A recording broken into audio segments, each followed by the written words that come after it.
ಎಲ್ಲ ನನ್ನ ಪ್ರೀತಿಯ ಬಂಧುಗಳಿಗೆ ನಮಸ್ಕಾರ. Welcome to youth motivations Kannada channel. ನಮ್ಮ ಜೀವನದಲ್ಲಿ ಮನುಷ್ಯನಿಗೆ ಬದುಕಲು ಹಣದ ಅವಶ್ಯಕತೆ ಇದೆ. ಹಣವಿಲ್ಲದೆ ಒಂದು ತುಂಡು ಬಟ್ಟೆಯನ್ನು ಖರೀದಿಸಲು ಸಾಧ್ಯವಿಲ್ಲ. ಆದರೂ ಕೂಡ ಜನ ಹಣ ಗಳಿಸಲು ತುಂಬಾ ಕಷ್ಟಪಡ್ತಾರೆ. ಕೆಲವರಂತೂ ತಮಗೆ ಎಲ್ಲವೂ ಬೇಕು ಎಂದು ಬಯಸುತ್ತಾರೆ, ಆದರೆ ದುಡಿಯೋಕೆ ಇಷ್ಟಪಡುವುದಿಲ್ಲ. ನಾವು ಕಷ್ಟಪಟ್ಟ ದುಡಿದ್ರೇ ನಮಗೆ ಹಣ ಸಿಗುವುದಕ್ಕೆ ಸಾಧ್ಯ ಮತ್ತು ಶ್ರೀಮಂತರಾಗುವುದಕ್ಕೆ ಸಾಧ್ಯವಾಗುತ್ತದೆ.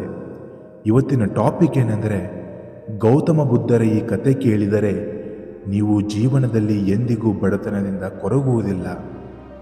ತುಂಬ ವರ್ಷಗಳ ಹಿಂದಿನ ಘಟನೆ ಇದು. ಒಂದು ದಿನ ಗೌತಮ ಬುದ್ಧರು ತಮ್ಮ ಶಿಷ್ಯಂದರೊಂದಿಗೆ ಸಂಚರಿಸುತ್ತಾ ಒಂದು ಹಳ್ಳಿಯನ್ನು ಸೇರುತ್ತಾರೆ. ಗೌತಮ ಬುದ್ಧರು ಬಂದಿದ್ದಾರೆ ಎಂದು ತಿಳಿದ ಆ ಹಳ್ಳಿಯ ಜನರು ಬುದ್ಧರ ಪ್ರವಚನ ಕೇಳಲು ಹಾಗೂ ತಮ್ಮ ಕಷ್ಟಗಳಿಗೆ ಪರಿಹಾರ ಹುಡುಕಲು ಬರುತ್ತಾರೆ.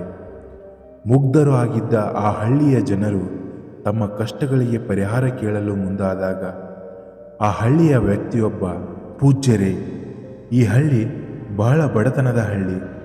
ಕೆಲವು ವರ್ಷಗಳಿಂದ ಈ ಹಳ್ಳಿಯಲ್ಲಿ ಬರಗಾಲ ಬಿದ್ದಿತ್ತು. ಹಳ್ಳಿಯ ಜನ ಆಹಾರಕ್ಕಾಗಿ ತುಂಬಾ ಕಷ್ಟಪಟ್ಟು ಕೆಲಸ ಮಾಡಿದರೂ ಕೂಡ ಆಹಾರದ ಸಮಸ್ಯೆ, ನೀರಿನ ಸಮಸ್ಯೆ ಕಾಡುತ್ತಲೇ ಇತ್ತು. ಈ ವರ್ಷ ಆ ದೇವರು ನಮ್ಮ ಮೇಲೆ ಕಣ್ಣು ತೆರೆದ. ಕೆಲ ತಿಂಗಳಿಂದ ಮಳೆಯು ಚೆನ್ನಾಗಿ ಆಗುತ್ತಿದೆ, ಉತ್ತಮವಾದ ಬೆಳೆಯೂ ಬಂದಿದೆ. ಇಷ್ಟೆಲ್ಲ ಕಷ್ಟಪಟ್ಟರೂ ನಮಗೆ ಬಡತನದಿಂದ ಹೊರಗೆ ಬರಲು ಆಗುತ್ತಿಲ್ಲ. ಆದರೆ ಒಬ್ಬ ವ್ಯಕ್ತಿ ಮಾತ್ರ ಯಾವುದೇ ಕೆಲಸ ಮಾಡದೆ, ಕಷ್ಟಪಡದೆ ಆತನ ಬಡತನಕ್ಕೆ ದೇವರೇ ಕಾರಣ ಎಂದು ಸದಾ ದೇವರನ್ನು ಶಪಿಸುತ್ತಾನೆ. ನಾವು ಬುದ್ಧಿ ಹೇಳಲು ಹೋದರೆ ನಮ್ಮನ್ನು ಅಸಹ್ಯವಾಗಿ ನಿಂದಿಸುತ್ತಾನೆ. ಭಗವಾನ್ ಬುದ್ಧರು ಹೇಳುತ್ತಾರೆ, ಚಿಂತೆ ಮಾಡಬೇಡಿ. ಕಷ್ಟಪಟ್ಟು ಕೆಲಸ ಮಾಡಿದವರಿಗೆ ಒಂದಲ್ಲ ಒಂದು ದಿನ ಪರಿಹಾರ ಸಿಗುತ್ತದೆ. ಅಂದ ಹಾಗೆ ನೀವು ಹೇಳಿದ ಆ ವ್ಯಕ್ತಿಯನ್ನು ನನ್ನ ಬಳಿಗೆ ಕರೆದುಕೊಂಡು ಬನ್ನಿ, ನಾನು ಆತನಿಗೆ ಬುದ್ಧಿ ಹೇಳುತ್ತೇನೆ ಎಂದು ಹೇಳುತ್ತಾರೆ. ಆಗ ಮತ್ತೊಬ್ಬರು, ಸ್ವಾಮಿ, ಆತ ಬಹಳ ಒರಟು ಸ್ವಭಾವದವನು. ನಿಮ್ಮನ್ನು ನಿಂದಿಸಬಹುದು, ಬಿಟ್ಟರೆ ಹಲ್ಲೆ ಮಾಡಬಹುದು. ನಿಮ್ಮನ್ನು ಅವಾಚ್ಯ ಶಬ್ದಗಳಿಂದ ನಿಂದಿಸುವುದನ್ನು ನೋಡಲು ನಮಗೆ ಆಗುವುದಿಲ್ಲ ಎಂದು ಹೇಳುತ್ತಾನೆ. ಆಗ ಬುದ್ಧರು, ಪರವಾಗಿಲ್ಲ, ಆತ ಹೇಗಿದ್ದರೂ ನನ್ನ ಬಳಿ ಕರೆದುಕೊಂಡು ಬನ್ನಿ, ನಾನು ಅವನಿಗೆ ಹಣವನ್ನು ಕೊಡಿಸುವುದಾಗಿ ಎಂದು ಹೇಳಿ ಆತ ಬಂದೇ ಬರುತ್ತಾನೆ. ಬುದ್ಧರ ಮಾತುಗಳನ್ನು ಕೇಳಿದ ಜನ ಆತನ ಬಳಿ ಹೋಗಿ ಇರುವ ವಿಷಯವನ್ನು ಹೇಳುತ್ತಾರೆ. ಆಗ ವ್ಯಕ್ತಿ ಮೊದಲಿಗೆ ಬುದ್ಧನ ಬಳಿ ಬರಲು ಒಪ್ಪಿಕೊಳ್ಳುವುದಿಲ್ಲ. ಎಲ್ಲ ಸನ್ಯಾಸಿಗಳು ಹೇಡಿಗಳು ಮತ್ತು ನಕಲಿ ಮನುಷ್ಯರಾಗಿರುತ್ತಾರೆ, ನಾನು ಅವರ ಬಳಿಗೆ ಹೋಗುವುದಿಲ್ಲ ಎಂದು ಹೇಳುತ್ತಾನೆ. ಆಗ ಹಳ್ಳಿಯ ಜನರು ನಿನ್ನ ಸಮಸ್ಯೆಗಳನ್ನು ಬುದ್ಧರು ಪರಿಹಾರ ಮಾಡುತ್ತಾರೆ ಎಂದು ಹೇಳಿದಾಗ ಆತ ಬರಲು ಒಪ್ಪಿಕೊಳ್ಳುತ್ತಾನೆ. ಬುದ್ಧರು ಬಳಿಗೆ ಹೋದ ನಂತರ ಆ ವ್ಯಕ್ತಿಯು, ಹೇಳಿ, ಏನು ವಿಚಾರ? ನನ್ನನ್ನು ಏಕೆ ಬರಲು ಹೇಳಿದ್ರಿ? ನೀವು ನನಗೆ ಏನನ್ನು ಹೇಳಬೇಕು? ನಿಮಗೂ ಮತ್ತು ದೇವರನ್ನು ನಿಂದಿಸಬಾರದೆ? ನಾನು ದೇವರನ್ನು ಯಾಕೆ ನಿಂದಿಸಬಾರದು? ನನಗೆ ದೇವರು ಏನು ಕೊಟ್ಟಿದ್ದಾರೆ? ಉಪಯೋಗಕ್ಕೆ ಬಾರದ ಈ ದೇಹ ಕೊಟ್ಟಿದ್ದಾರೆ. ಆದರೆ ದೇಹಕ್ಕೆ ಹಣ ಬೇಕು. ದೇವರು ನನಗೆ ಹಣ ಏಕೆ ಕೊಡಲಿಲ್ಲ? ಈ ಉಪಯೋಗವಿಲ್ಲದ ದೇಹ ಇಟ್ಟುಕೊಂಡು ನಾನು ಏನು ಮಾಡಲಿ? ನೀವು ನನ್ನ ಹಣದ ಸಮಸ್ಯೆಯನ್ನು ಪರಿಹಾರ ಮಾಡುವುದಾದರೆ ಸರಿ, ಇಲ್ಲವಾದರೆ ನಿಮ್ಮ ಗಂಟು ಮೂಟೆ ಕಟ್ಟಿಕೊಂಡು ಈ ಹಳ್ಳಿಯಿಂದ ಹೊರಹೋಗಿ. ಎಲ್ಲ ಸನ್ಯಾಸಿಗಳು ನಕಲಿ ಎಂದು ನನಗೆ ಗೊತ್ತು ಎನ್ನುತ್ತಾನೆ. ಅವನ ಮಾತುಗಳನ್ನು ಕೇಳಿ ಕೋಪ ಮಾಡಿಕೊಳ್ಳದೆ ಬುದ್ಧ ನಗುತ್ತಿದ್ದರು. ಆ ವ್ಯಕ್ತಿಗೆ ಬುದ್ಧ ಕೆಲವು ಮಾತುಗಳನ್ನು ಹೇಳಿದರು. ಮಗು, ನಾನು ನಿನಗೆ ದೇವರನ್ನು ನಂಬು ಎಂದು ಹೇಳುತ್ತಿಲ್ಲ, ಅದೇ ರೀತಿ ದೇವರನ್ನು ನಂಬಬಾರದು ಎಂದು ಕೂಡ ಹೇಳುತ್ತಿಲ್ಲ. ಒಬ್ಬ ವ್ಯಕ್ತಿಯ ಸಂತೋಷ ಮತ್ತು ದುಃಖ ಎರಡಕ್ಕೂ ಕಾರಣ ಆ ವ್ಯಕ್ತಿಯ ಕರ್ಮ. ಅದರಿಂದ ಮತ್ತೊಬ್ಬರಿಗೆ ಶಾಪ ಹಾಕುವುದಕ್ಕಿಂತ ನೀನು ಕಷ್ಟಪಟ್ಟು ಕೆಲಸ ಮಾಡಿದರೆ ನಿನಗಿರುವ ಹಣದ ಸಮಸ್ಯೆ ಪರಿಹಾರವಾಗುತ್ತದೆ. ಬುದ್ಧರ ಮಾತುಗಳನ್ನು ಕೇಳಿ ಆ ವ್ಯಕ್ತಿ ಕೋಪಗೊಂಡು, ನನಗೆ ನಿನ್ನ ಉಪದೇಶ ಬೇಕಿಲ್ಲ, ನನಗೆ ನೀನು ಹೇಡಿಯ ಹಾಗೆ ಕಾಣುತ್ತೀಯ.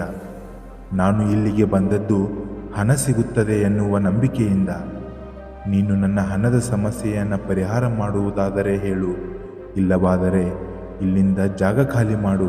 ಈ ರೀತಿ ಹೇಳಿದರೆ ಆ ವ್ಯಕ್ತಿಗೆ ಅರ್ಥವಾಗುವುದಿಲ್ಲ ಎಂದು ಬುದ್ಧರಿಗೆ ಅರ್ಥವಾಯಿತು. ಆಗ ಬುದ್ಧರು, ನೋಡು ಮಗು, ನನ್ನ ಬಳಿ ಹಣವಿಲ್ಲ, ನನಗೆ ಹಣದ ಅವಶ್ಯಕತೆಯೂ ಇಲ್ಲ.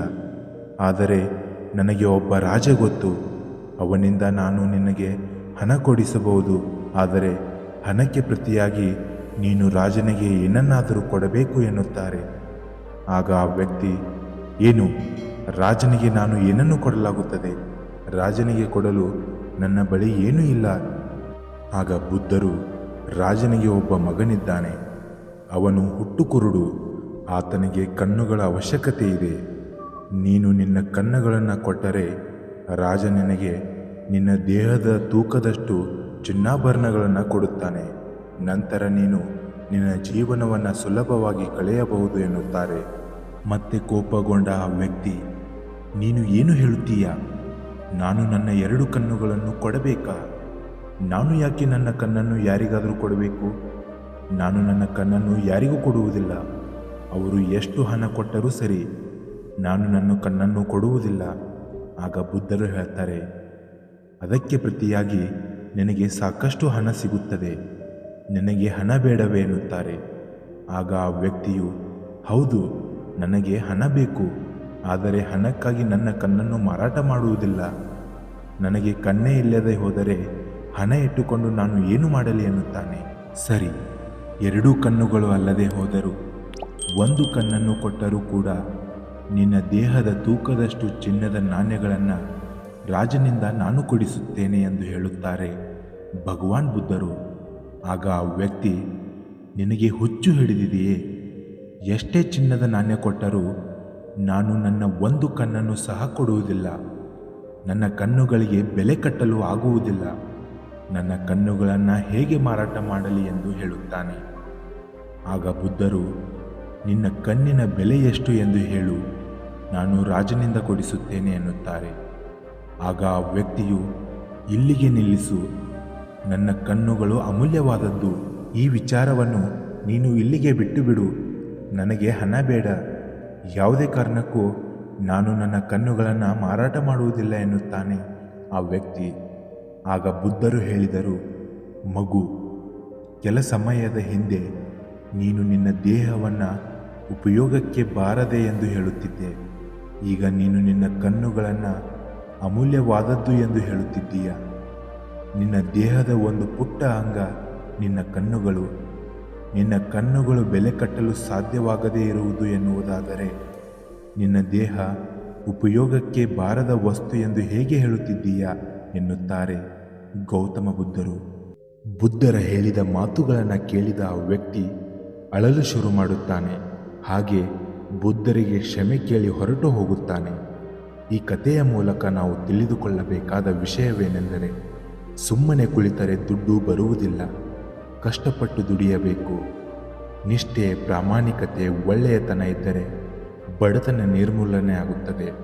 ಅತಿಯಾದ ಕೆಟ್ಟ ಚಿಂತನೆಯಿಂದ ಹೊರಬರಲು ಸಹಾಯ ಮಾಡುತ್ತದೆ.